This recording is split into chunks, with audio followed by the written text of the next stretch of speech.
જી sir. આજથી થોડા દિવસ પહેલા અત્રેના પોલીસ સ્ટેશન શાહીબાગ ખાતે એક ગેંગ રેપની ફરિયાદ દાખલ કરવામાં આવેલી હતી, જેની અંદર તાત્કાલિક આરોપીઓ જે છે એ 4 આરોપીઓ ઝડપી અને તેને જેલ હવાલે કરી દેવામાં આવેલા છે. તેમાં એટ્રોસિટી એક્ટની પણ કલમો એડ થયેલી હતી. તેથી તપાસ જે છે એ SC/ST સેલના ડીવાયએસપી સાહેબ જે છે એ ચલાવી રહેલા છે.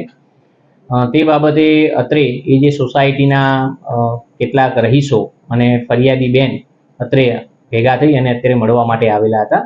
તેમની જે રજૂઆત હતી કે ભાઈ એમને કોઈ ધમકી કે એવું આપી રહ્યું છે, તે બાબતે અત્યારે પોલીસ દ્વારા સંજ્ઞાન લઈ અને એમની જે કોઈ રજૂઆત છે તે બાબતે કાયદેસરની કાર્યવાહી કરવાની તેમને બાંહેધરી આપેલ છે, અહીંયા ધારણા આપેલ છે.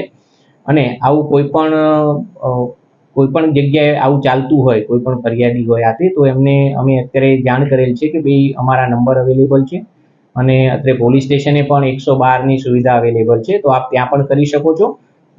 એ રીતે એમને હૈયા ધારણા આપી અને એ લોકોએ અત્યારે એમને જાણ કરેલ છે. સર, પરિવારજનોને જે ધમકી મળી રહી છે, એમની સુરક્ષા માટે કોઈ પગલાં પોલીસ તરફથી લેવામાં આવ્યા? એમની સુરક્ષા માટે એમને જે કોઈ રજૂઆત છે એ બાબતે અત્યારે અમે એમને હોમગાર્ડ, પોલીસ કે પોલીસ પેટ્રોલિંગ કે એવું રખાવીશું અને જે એમની રજૂઆત છે તે બાબતે આગળની કાયદેસરની કાર્યવાહી હાથ ધરીશું. એટલા માટે આવ્યા હતા. તમારું નામ? મારું નામ ગોમતીબેન. ક્યાં રહો છો તમે?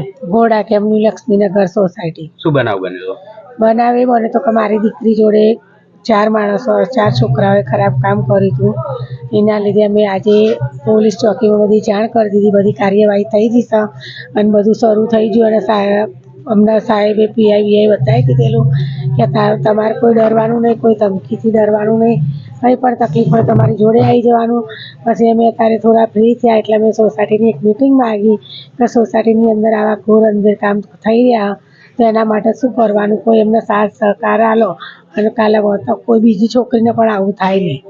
એટલે અમે એના માટે સાથ સહકાર માગ્યો. એટલે સામેના પરિવારવાળા એમ કહે છે કે તમે મારી જોડે સમાધાન નહીં કરો અને એને પૈસા તમને ના લે, તમે સમાધાન કરો, નહીં કરો તો તમારી બીજી છોકરીને પણ ઉઠાવી લઈશું અને સમાધાન નહીં કરો તો હું કે પૈસાની મારે કોઈ જરૂર નહીં, મારી છોકરી જોડે ખરાબ કામ થયું એનો હું ન્યાય માગીશ અને લડત લડીશ અને હું આ જીવન સજા એમને થવા માટે આ બધું કોશિશ કરી રહ્યો કે એમને આ જીવન સજા થવી જોઈએ અને પડવી જોઈએ.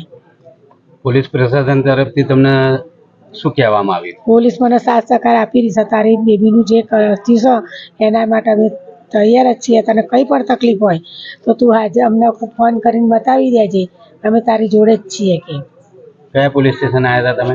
અમે પહેલાં અહીંયા પોલીસ સ્ટેશને આવ્યા હતા. અહીં બધું ગુનો નોંધાઈને આરોપીને પકડી અને પછી કારણ પોલીસ ચોકીએ એ લોકોને લઈ જાય અને અમને બોલાયા હતા અને એ લોકોને પૂરી દીધા છે.